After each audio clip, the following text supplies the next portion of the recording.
Assalamualaikum warahmatullahi wabarakatuh. Perkenalkan, saya Siti Habibah Dengtiji, biasa dipanggil Sela, dan saya berasal dari kelas Psikologi B tahun angkatan 2023 dengan NIM channel 212311091. Langsung saja. Jadi, ketika pria dan wanita melakukan intercourse itu adalah hubungan suami istri. Jadi sekitar 300 juta sperma akan memasuki vagina.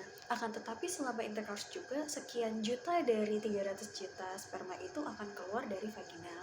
Nah, sperma yang lemah itu tuh tidak akan beradaptasi dengan lingkungan di dalam vagina. Oleh karena itu mereka akan mati. Nah, kemudian ketika intercourse ini dilakukan selama masa kesuburan wanita, serviks wanita akan membuka dan itu akan memudahkan jalur sperma untuk mendekati sel telur. Akan tetapi setelah kita melewati serviks ini, tentunya kita akan memasuki uterus ya. Nah, di dalam uterus itu terdapat sistem imun, yaitu sel darah putih. Nah, sel darah putih ini tentunya pintar untuk mengenali benda asing yang masuk ke dalam tubuh wanita. Tentunya benda asing itu salah satunya adalah sperma. Akan tetapi mereka tidak memiliki signal bahwasanya sperma ini tidak memiliki dampak negatif secara langsung kepada tubuh wanita. Nah, itu untuk uterus, di bagian uterus. Akan tetapi di dalam selain tantangan yang pertama tadi itu, terdapat tantangan yaitu beberapa sperma akan terjebak di dalam rahim. Akan tetapi beberapa sperma juga akan dibantu oleh otot rahim untuk melanjutkan ke bagian selanjutnya. Nah, kalau misalnya kalian melihat sistem reproduksi internal wanita, kalian akan mengetahui bahwa terdapat uterus di sini dan ada 2 cabang. Nah, cabang itu adalah tuba falopi dan di ujungnya ada bundelan yaitu ovarium. Maaf atas bahasanya. Nah, sel telur yang sudah matang dan sudah dewasa dan juga sudah siap untuk dibuahi, mereka itu akan menunggu di tuba falopi.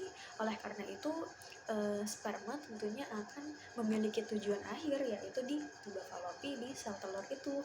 Nah, kan ini tuba falopinya kan ada 2 nih. Nah, jadi dari 300 juta sperma yang masuk, itu tuh hanya ribuan sperma yang bertahan di dalam uterus, dan di dalam ribuan sperma itu hanya sebagian yang berada di jalan yang benar. Karena ribuan sperma ini akan membagi 2, karena kan jalurnya kan ada 2, jadi mereka tuh membagi 2 dan memang hanya salah satu kelompok, hanya sebagian saja yang berada di jalan yang benar. Kemudian di dalam tuba falopi ada silia. Nah, silia ini itu rambut yang getar-getar, rambut yang bergerak-gerak, sehingga mereka itu menyulitkan sperma untuk mendekati sel telur. Akan tetapi ketika zat kimia dari pelindung kepala sperma ini aktif, itu memiliki dampak berupa hiperaktivitas kepada sperma. Oleh karena itu sperma yang berhasil mengaktifkan zat kimia ini, yang berhasil mengeluarkan zat kimia ini, tentunya akan dapat bertahan hidup. Akan tetapi mereka yang tidak dapat mengaktifkan itu biasanya akan terjebak di silia. Nah, kemudian ini kan udah ada yang bertahan hidup nih. Nah, mereka yang bertahan hidup itu tuh dapat menemui sel telur. Akan tetapi sel telur memiliki zona pellucida. Nah, zona pellucida ini hanya bisa dilewati ketika sperma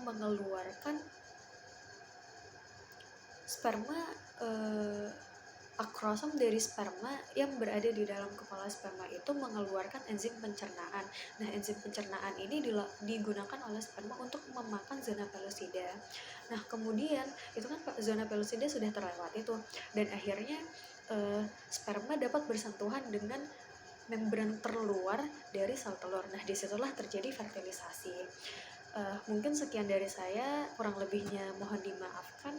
Wassalamualaikum warahmatullahi wabarakatuh.